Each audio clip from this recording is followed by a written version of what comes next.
And so let's close things out with our Week 13 NFL recap. And Kevin, we're going to start things out on Thanksgiving with the team that I think the Eagles should fear. And I'm not talking about Toddy's Bears, as the Lions beat the Bears 23-20. You know what, Shaun, while you were gone, there has been a lot of Caleb Williams at the butt of a lot of jokes. But got a new OC looking like the Caleb Williams we know. Unfortunately, the Bears are going to bear, and with a chance to force overtime, they don't call a timeout. They throw a deep ball, clock goes to 0. But the Lions, man, the Lions just keep getting away with these games. They're playing these games. They're neck and neck in these games. They're just finding a way to use their talent. They have Dan Campbell. This defense is, even without Aiden Hutchinson, this defense is still finding ways to make plays. They have a young defense. We're talking about the Eagles' young defense. They're led by Terrion Arnold, who a lot of people have as their QB1 in this draft. So he's showing up to play. Kirby Johnson. I forgot about their other safety, but they have a lot of things going well over there. This running back Sonic Knuckles thing is legit, man. You can't say it. A lot of people are saying, well, who's the better running back in this duo? And if you have to ask me, I'm saying Jahmyr Gibbs. But the Lions find a way to squeak by another week. All right, Kaz. The next game is an NFC East battle as the Cowboys beat the Giants 27-20. Bullshit. How so? I'll just say because the Giants could have won that game. I think they should have won that game, honestly. The Cowboys did what the Cowboys normally do, and they just find a way to beat fucking bad teams, even when they're not good. They're not good.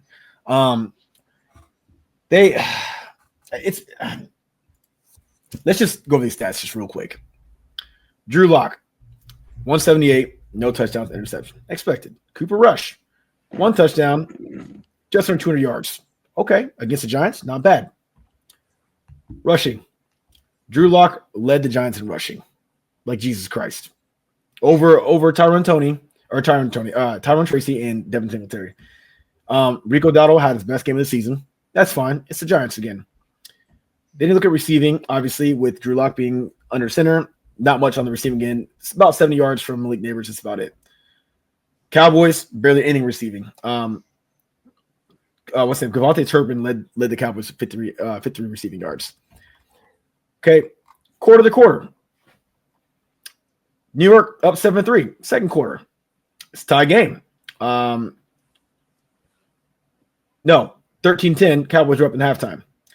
Then 14 unanswered by the Cowboys. And then the Giants scored 10 in the remaining quarter to try to close it out. I just really wanted Dallas to lose just to rub salt in the wounds. I really did. To lose to the Giants is just an embarrassment no matter how bad your team is. And it didn't happen. I thought it was going to happen. They showed up and did what they're supposed to do. And I'm just really upset because when it comes to my weekly picks, that was an early one for me. I would have been pretty good on this week for the most part, but that one kind of spoiled it for me. So I'm more so salty about the fact that the upset didn't happen. But the Cowboys are better, and the Giants, the Giants are the Giants. So just expected, but they could have won that game. Shout out to Drew Lock for proving why he played in that game and also proving why he was on the depth chart behind Tommy DeVito. As Toddy, you show us the Drew Lock celebration and how he knows every single word to every single rap song, apparently. But the final game from Thursday, Toddy, is that the Packers beat the Dolphins 30-17. Yeah, this was a game I bet on, and I was pretty high on it early. I mean, the Packers were only favored by 3.5 at home. Got a little close at the end, but it just comes down to just Tua in the cold. Dolphins in the cold. Whenever the Dolphins get in cold weather, they literally shrivel up. I mean, if you would have watched McDaniel, our old OC, he was literally shivering on the sidelines. I saw what they asked about McDaniel, how they're going to prepare for the cold. He was like, I was just going to fill my pockets with ice cubes and throw them at players all practice. I don't think that helped. Tyreek Hill for Kevin in his fantasy did a little something this weekend. So he had made an appearance, but I thought this was kind of Josh Jacobs' game alongside with Jaden Reed. Josh Jacobs is showing that, we understand Saquon Barkley is the best running back in the league right now, but not too far behind him is Josh Jacobs. I feel like when he's healthy, he can definitely be one of the top backs in the league. We saw a flash of it in his stint with the Raiders, but he was battling a lot of injuries, so we really didn't get a chance to see him when fully healthy, and on a winning team as well. So this is kind of what it looks like. The Packers are one of those teams you definitely have to watch out for, and you wouldn't want to play in the playoffs, especially on the road. I think this Packers team can be dangerous moving forward. They got a big game ahead of them on Thursday night. And, I feel like it's too little too late for the Dolphins. The Dolphins were obviously injured, without Tua for that stint when he was on IR. And they're kind of just, seeing the unfortunate events, the aftermath, basically, of not having a quarterback for so long. And they're trying to play catch up right now. It's too little too late for them. I agree. And Kevin, the one team that all of us can agree that we hate, aside from the Cowboys, is the Kansas City Chiefs. And on Black Friday, the Kansas City Chiefs snuck by the Raiders 19-17. Once again, the Chiefs find a way to sneak by. They lead the league in points, or to win a game by one possession or less. And I think this is just a setup for disaster. We've seen a lot of teams that lead the league in lead position by one possession, but when you get to the playoffs and you have to give that hammer punch, the Chiefs don't have it. They're going to sneak around and sit around till the fourth quarter and say, refs, make a play. And what happens? They call the offsides. The refs are running on the field, happens to fumble, and they let the fumble go.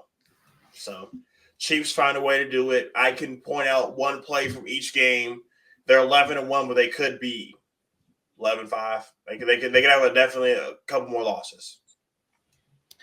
And Kaz, this is a matchup that we used to love seeing. This past Sunday, not so much, as the Indianapolis Colts defeated the New England Patriots 25-24. Yeah, lost some money on this one too. Yep. Just, the Patriots being the team that they are, it's going to sound bad because they don't really have the best record. But I seriously think that sometimes the Patriots play down to the level of their opponents because they put themselves a couple times this season in positions to win and then just find a way to just piss down their leg. And I get the Patriots are in a rebuild, but it's like for them to close out the game where they were up, okay, they were winning, and for the Colts to come back at the very end and allow an Anthony Richardson rushing touchdown to give them the lead, it's like it was almost like too good to be true. Sloppy game, like nothing too crazy from either or. Anthony Richardson 100 yards, 2 tutties with 2 ends. If Jalen Hurts had that stat line, you guys would be having a field day, but never. 109 yards, 2 interceptions, 2 touchdowns. And then Drake May, puts up, has another solid game, 1 touchdown, but, 238 yards. It was a good battle by 2 not so good teams. I think the Patriots were the better team that day. It just came down to the last possession. And again, like I said, the Patriots always find a way to piss down their leg, unfortunately. So I'm more bitter because I lost money. Because I took the Patriots to win. I did. I took them to win outright. So before the game even started, and they didn't. So bitterness aside, I think that the Patriots probably win that battle in a 5-game series, 3-2. So I'm not being fooled by the Colts. Anthony Richardson, as a guy who rode hard for that dude, pause. But as a guy who rocked with Anthony Richardson heavy, I thought he was gonna make a comeback and be the guy. He's not it, bro. He's not a good quarterback. Won the game yesterday, though, Cass. He won the game. I'm not buying it. Okay, you can do that shit with the Bears, and you can all these hypotheticals and but there ain't no but shit. He's bad. Okay, so they got one against the Colts. Or against the Patriots. It is what it is, man. But he's not good. So. Well, Jaevon, as cousin Cordell said earlier, how about them Steelers? And even though this is your game that I'm going to toss it to you, I just have to add, as I alluded to earlier, the Steelers are for real, in my opinion. I have doubted them time and time again all season long, and they have continued to prove me wrong. Shout out to Gary as well, former co-host here on Stats Over Politics. Shout out to my friend Keith Joganatis, who is constantly on the Pittsburgh roller coaster. But Jaevon, as Cordell says, how about them Steelers? As the Steelers beat the Bengals 44-38. Yeah, this was a rare shootout. Usually these AFC North games are, gritty, close, hard-hitting type of games. This was more of a 7-on-7 type of game. Very high scoring. I don't know why Vegas keeps putting the Steelers as dogs in a bunch of games, and I've been taking them week in and week out. Been winning some money on the Steelers. But I do think this was just another game of showing how bad the Bengals defense is. And I think Joe Burrow's like leading the league in like touchdowns and like yards. And they're like 3-8. It's like how much usually when a team's bad, it's usually because, maybe their quarterback's not playing well, something's going on with the offense, they can't move the ball. No, it's the defense is not playing well at all. And they can't get stops. The offense, like Jamar Chase and Joe Burrow are, top and, top whatever in their own statistical categories. They're doing just fine. T. Higgins is balling. He might be gone in a year, but he's been playing pretty solid. I think Joe Mixon's presence is missed a little bit. Not as much as I would have thought it would have been, but him being able to control the clock, I feel like definitely factors in that, we got to give the ball back to the other team and worry about them scoring in a minute. the Steelers were getting the ball back and just going bing, bang, boom. And I felt like the game was going to come down to who's going to have the ball last is going to win. Obviously, that wasn't the case. But it kind of just was, Bengals couldn't get stops. That's kind of been their season. I saw something that I think I saw Jamar Chase, like they were quoted. I'm paraphrasing what he said, but it's basically he said, we got to score on every drive. we gotta score on every single drive. Like, how hard that is to do, how much pressure that is on a team, on an offense. Like, hey, we gotta go every time we get on the field, we gotta score, whether it's field goal or touchdown, we gotta score. I was like, yeah, you can do that, but what if the other team just keeps scoring too? Then what? Then what happens? So the Bengals, it's been their season. They just get into shootouts. We saw it twice with the Ravens. We saw yesterday with the Steelers. Pretty much their season has just been, we got to try and outscore the other team. And that method has not worked out for them.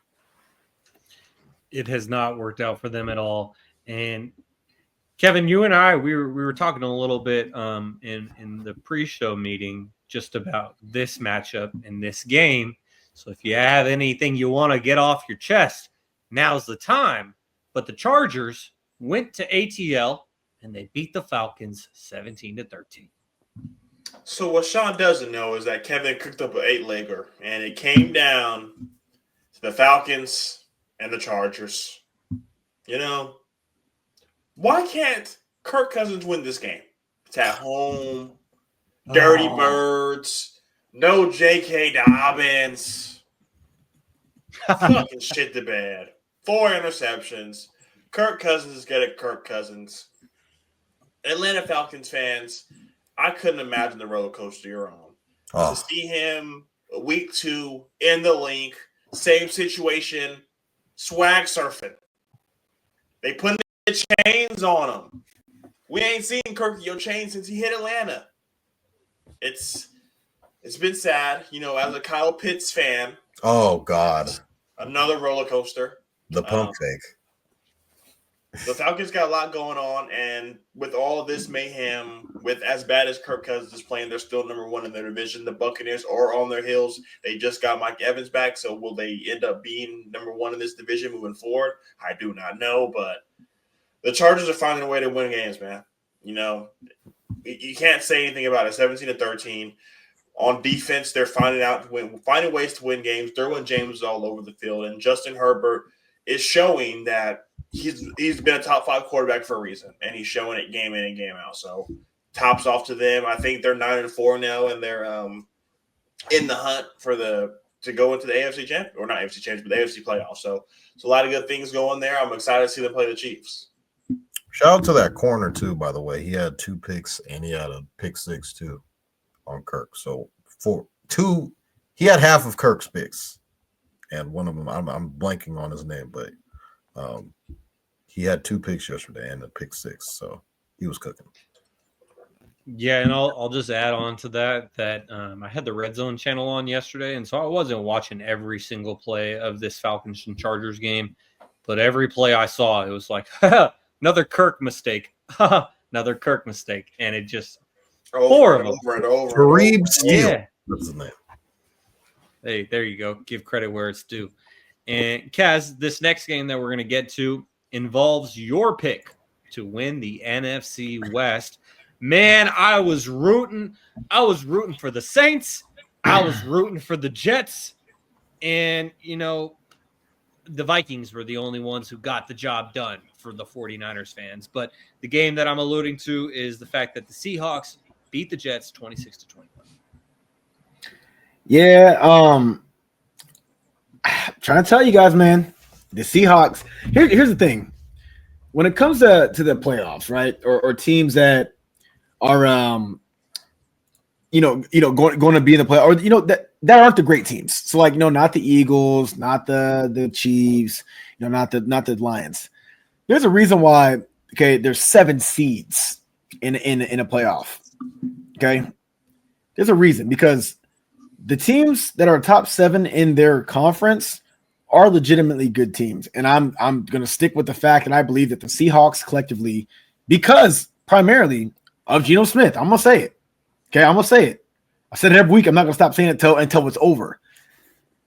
What did you guys expect? The Jets are not good. Now, granted, it did come down to a lot of stuff at the very, very end of that game. Tons of penalties. Devontae Adams had I think 2 or 3 big catches get called back for PI. As much as we like to look at the Jets and go, well, they're a good team, they should be good. They're not. They just aren't. I mean, Aaron Rodgers isn't who we thought he was going to be in New York, and they're already talking about him possibly not even being there next year. So Devontae Adams might have just wasted his time, and I mean, I don't think he's making any money anyways, really, in New York, to go there in hopes to give them a surge and make a run, and it's all for nothing. And I think that the Jets know that.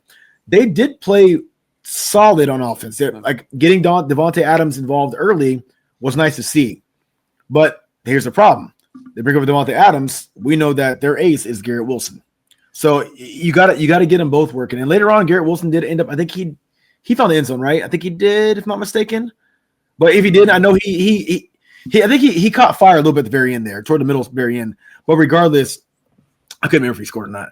But regardless, it was a Devontae Adams show for the entirety of the game for the most part, and they still struggled to put up 21 points. So Breece Hall, another week. Who the hell is this guy?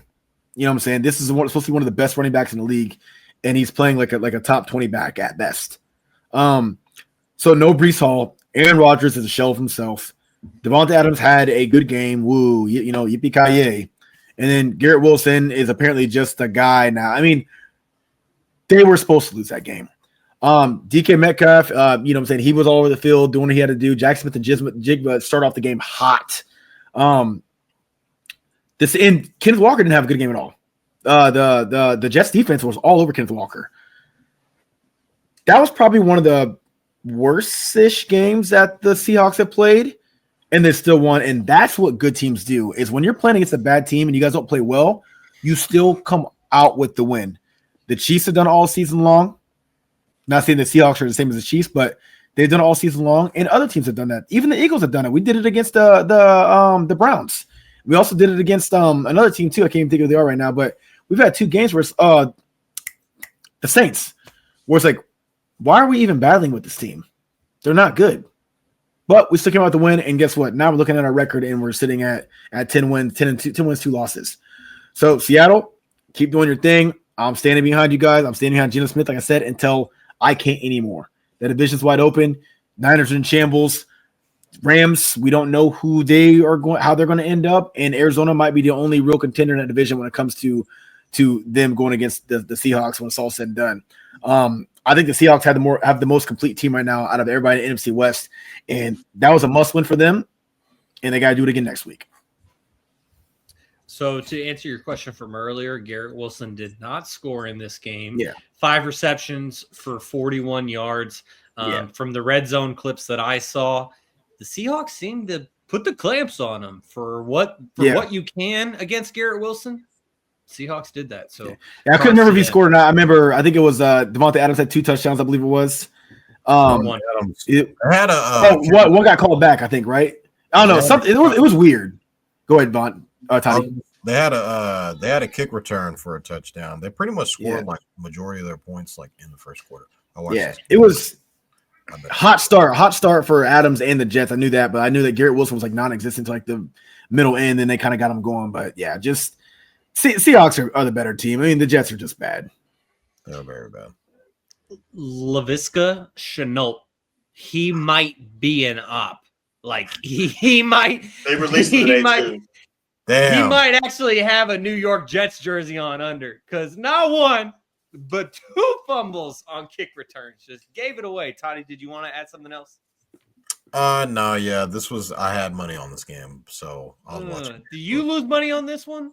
No, I bet the Seahawks as much as it. Yeah. I threw up in my mouth a little bit, but it was the Jets like played the best game ever in a quarter, and then that was kind of it. It was weird to watch because they had Leonard Williams had a pick 6. He's like 6'5", 300 pounds, and he's running 80 plus yards. The Jets were able to get a bunch of 4th down stops in this game. They got like 2 or 3 4th down stops, and the Jets couldn't do shit with that. So the Jets I think I saw something like a stat saying they're like the worst team to be favored in like all of their games, and they're like, whenever they're favored, they're like 0 and whatever, or like 1 and something. Because I remember they were favored on Halloween against the Texans and ended up winning. The Texans were a battered up team, so they're a very bad team to bet on. And every time I just heard that thing in the back of my head, that Pete Davidson meme when he says, "Who bets on the Jets?" Do you know about that? Every time I'm about to bet the Jets, I just pop something in my head every time. So I'm just like, God, yeah. This close to betting. That's this last weekend. That's a great motto to live by, because Kevin, as of week 13, entering week 13, Kevin got ahead of me in our pick'em. I had been leading for like 6-7 weeks. Kevin got a game on me right now. I don't know what's going to happen post week 13, but Kevin's in the lead right now. And if I hadn't picked the Jets like 4 or 5 times earlier this season, I would be well ahead. And so, I should start to live by that motto from Pete Davidson. Ultimate revenge game from Leonard Williams. I mean, and Geno Smith. And Geno Smith, exactly, because Geno Smith did play for both New Jersey / New York teams, and so great points, Adi. And as Geno Smith posted after the win, he posted the meme of the guy at his enemy's funeral, like absolutely perfect. And props to Leonard Williams for getting that pick 6 in a stadium that he played in for both teams that have that stadium as their home team. And so, guys, let's wrap this up. I'm talking a little too much as well. Toddy, if you could reclaim the mic for me. The Texans beat the Jaguars 23-20. Yeah, I also have money on this game. It was in the far corner. Everyone's going to talk about the play. Azeez Al-Shaair used to play for the Niners. People are saying it's a dirty hit. I get it. It looks very bad. But when you're going full speed at a guy who's like sliding and you're already launching yourself at him and he's like sliding, it's kind of hard for him to let up.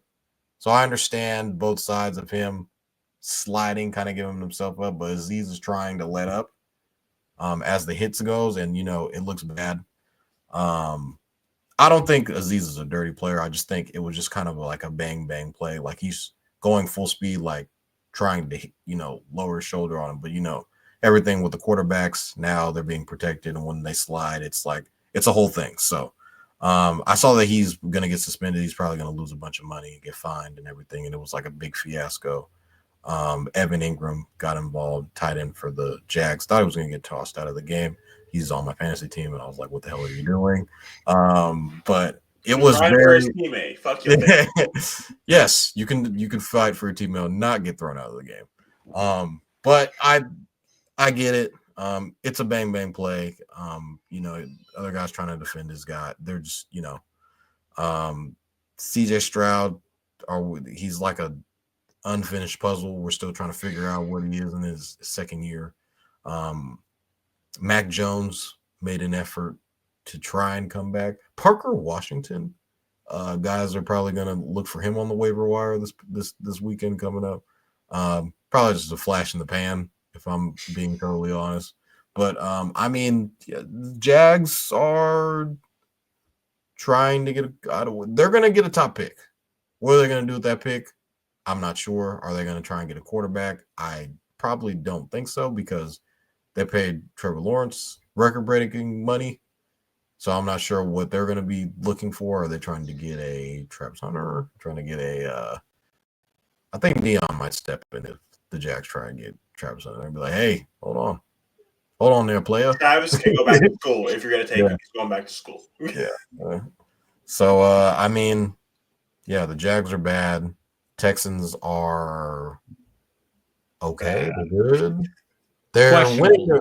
They're winning their division, but their division is not saying a lot.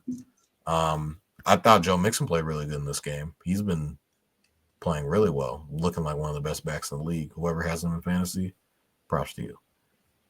Props to Kevin. Props to Kevin. Yeah, formerly of my squad. That's right. Acquired him in a trade. Yes, it's all good. It was all for nothing because Kevin's not making the playoffs. Tough. Oh, and Kevin, I will just add while we're on fantasy talk is that Jaevon was saying, Parker Washington flash in the pan. He's downplaying it so he can get him. You ain't fooling me.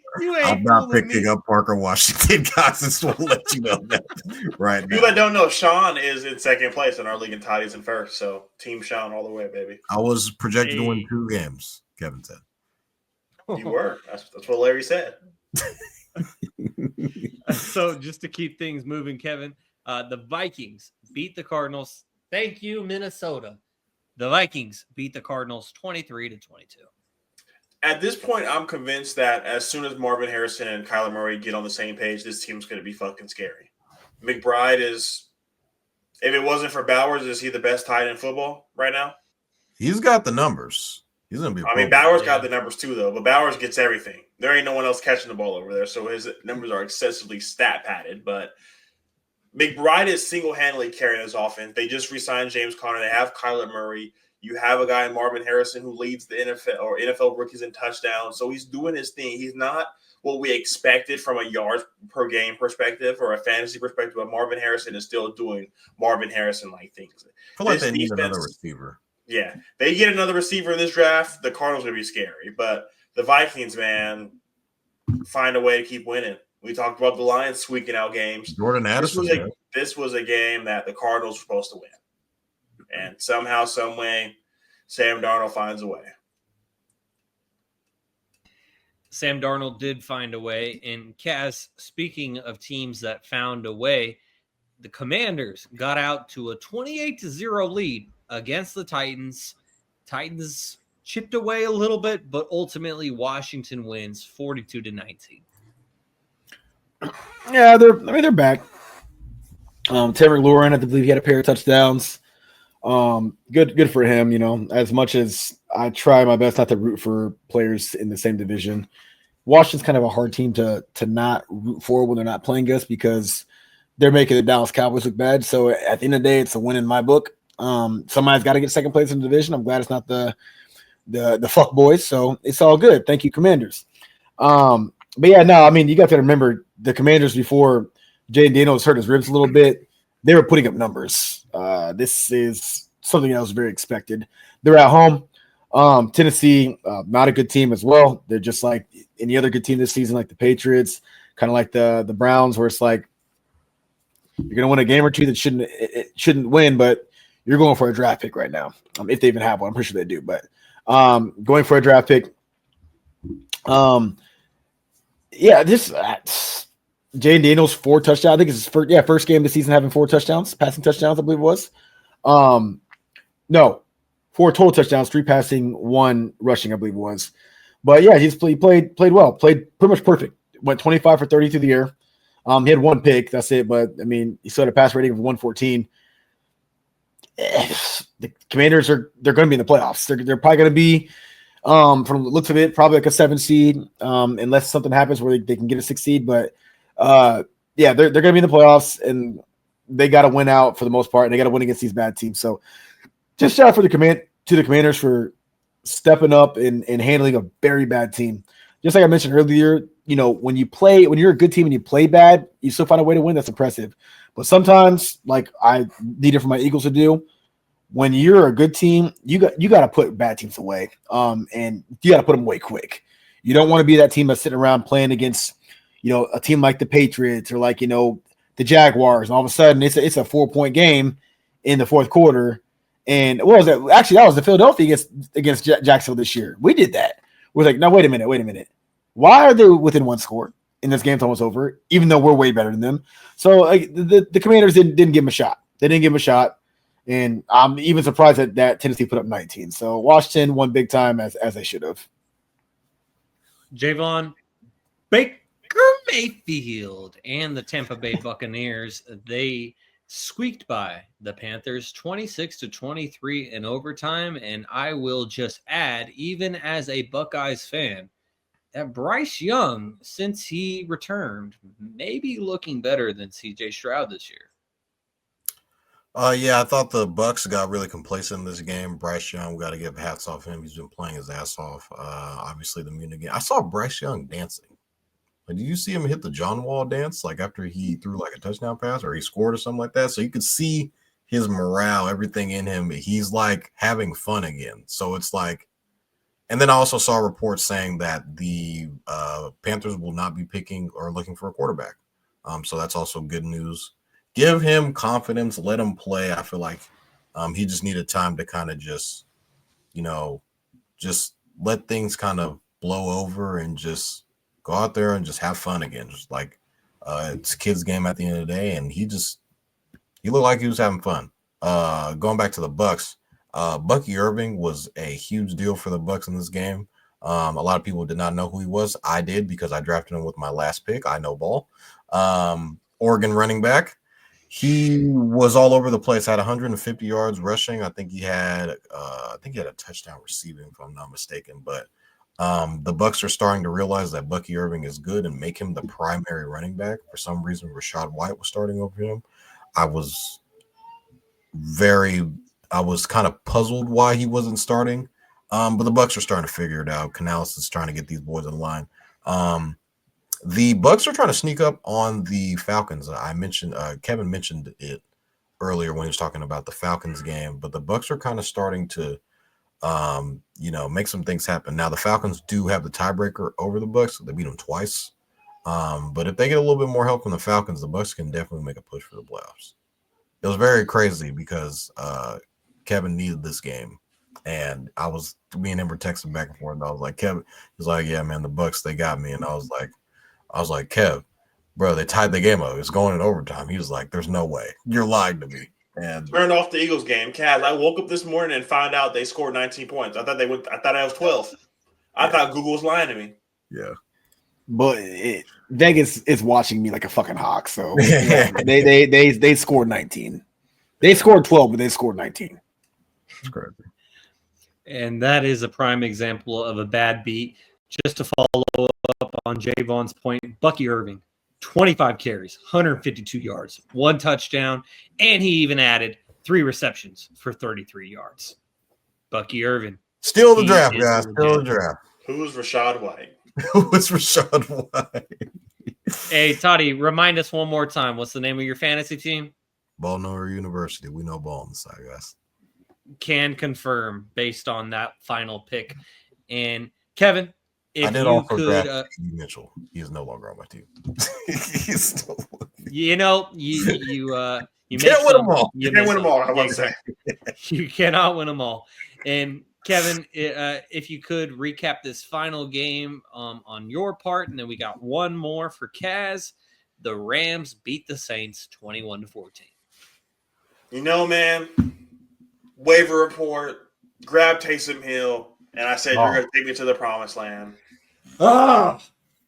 And unfortunately, I feel like everyone in the leagues had Taysom Hill on their team at one point in time. Taysom Hill and Isaiah Likely have been dropped and picked up like a counterfeit 20.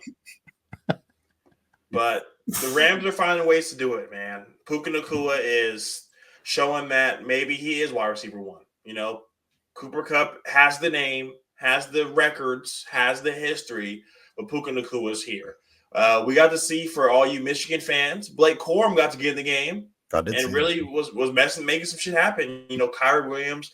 A lot of the NFL is ran but dual backfields now. So to have a young guy like him alongside Kyrie Williams, who knows what this team can do. But the Saints, man, Toddy, man. I think this is all Toddy's fault. He said they're going to the NFC Championship and started off 2-0. It was last year. It was last year. It was Houday. And now it's the Saints, not who they is, just the Saints. I briefly hopped back on the train and got off. Oh briefly. And I will just highlight real quickly, I am not a fan of Michigan. We skipped talking about college football this week because half the panel could not stand it. No one else suggested it. We've already gone long enough on this week's episode. However, I will add, the one league that I am in, that is a dynasty league, on my taxi squad, Michael Penix and Blake Corum got them stashed away. And so hopefully that ultimately pays off. Kaz, I saw them emotes in that dynasty. I don't know what the hell going on over there, brother. What boy? I saw them emotes. Dynasty is right. I saw them emotes. I'm not the commissioner, and I'll leave it at that. But Kaz, if you could close us out with the final game of this week, as we just watched on Monday Night Football, the Denver Broncos beat the Cleveland Browns 41-32. Even though I was busy covering a soccer doubleheader tonight, it looked like it was an entertaining game. But how did you see it, Kaz? It was a good ass game, bro. Jared Judy, baby, won me a fantasy. Hey, man. By the way, speaking of fantasy, I was up by 40 some points against my opponent, and they had. Listen. So the game was on my phone, and I had some people over tonight. They were watching over there, right? And I thought I overheard my friend say, "Man, Jerry Judy's got like 200 yards." I said, "He got what?" I was like, "He's like, yeah, he got like 200 yards and like a touchdown." I thought he was exaggerating, like, "Oh, he got like 200 yards, like maybe like 150, something crazy, right?" And something told me, I'm like, "Bro, there's no way that Jerry fucking Judy, all right, number one, not number one draft pick, but a first round draft pick, will put up 50 tonight." Oh my god! I won. Okay, by 8 points. Mind you, I was up by like 50. Like that dude put up 40 some points. Yes, he did. Yes, I have a crazy story. I was down 45 this morning, and I had Jerry Judy and the Broncos defense. Wow. And you won. Look, bro. All I'm saying, I was like, bro, if this fucking, especially now because it's playoff time now, so I'm like, I need to win all these games. I'm like, if I lose to fucking Jerry Judy, I might have to buy his jersey. Thank God I don't have to buy that jersey. But no, entertaining game though. Just Jameis doing Jameis things. Okay, just making it interesting for no reason. The Browns, the Broncos, they're good, man. They're a good team. You know what I'm saying? Like they're good. Like they're not the greatest, but they're definitely a good. They're not a bad team at all. They're definitely not an average team. I've already seen a couple tweets talking about, Bo Nix for sure, rookie of the year now, and I'm like, you know what? If Jaden doesn't close out here, if Jaden don't close out, I can see it. I think that Jaden still should be the. I would say Bo got it a very slight right now, but like it's very close between him and Jaden. And I'm like, bro, at the end of the day, if the Broncos don't make the playoffs and the Commanders do, Jaden's going to get it. I think there's a better chance of the Broncos not making the playoffs than the Commanders not making the playoffs. That's just my personal opinion. But yeah, just an entertaining game. Like I said, Jameis just did what he did. He had, I think he had 4 touchdowns, like 2 picks at the very end of the game to make it even worse than what it was. But yeah, I mean, Bo struggled a little bit. I know Chicken was in my chat. He said that he's mad at all of his parlays got busted because he took Bo Nix to throw under 2 touchdowns, under 2 interceptions. He had 2 interceptions, and all that stuff. And I mean, it's expected. But at the end of the day, he put his team in a position to win. David Njoku, he found the end zone, which is awesome. I had him on my fantasy. It helped out a lot. Nobody saw Jerry Jeudy. The future's bright as Kaz's head under that hat for the Eagles. That's for the Eagles? I highlighted a comment from way earlier, but it was just another Chicken comment. Oh, okay. It was probably egregious. But yeah, no, Jerry Jeudy, he had the game of his life. Njoku balled out. Chubb found the end zone. I mean, the Browns did pretty much as good as the Browns were going to do this game against a really good defense. So I would say hats off to the Browns. Like they battled, but I mean they're not going to do anything this season, so it is what it is. But the better team won. The Broncos won. The Broncos are going to be there when it's all said and done. And I think that whoever plays the Broncos down this final stretch of games, like they better watch out. They need to win because they're going to spoil the party. And as Kaz was saying, the Broncos potentially making the playoffs this year compared to the Commanders. It'll be interesting to see how that offensive rookie of the year race ends. But one stat that I saw on SportsCenter after the game is that the Broncos currently have the record in NFL history with 8 straight seasons missing the playoffs since they won the Super Bowl. That's an NFL record. No team has ever gone 8 straight years missing the playoffs after winning the Super Bowl. Bo Nix, if he's able to break that this year, he might win Offensive Rookie of the Year. If not, it'll go to Jaden Daniels. Regardless, we will all be locked in. We'll all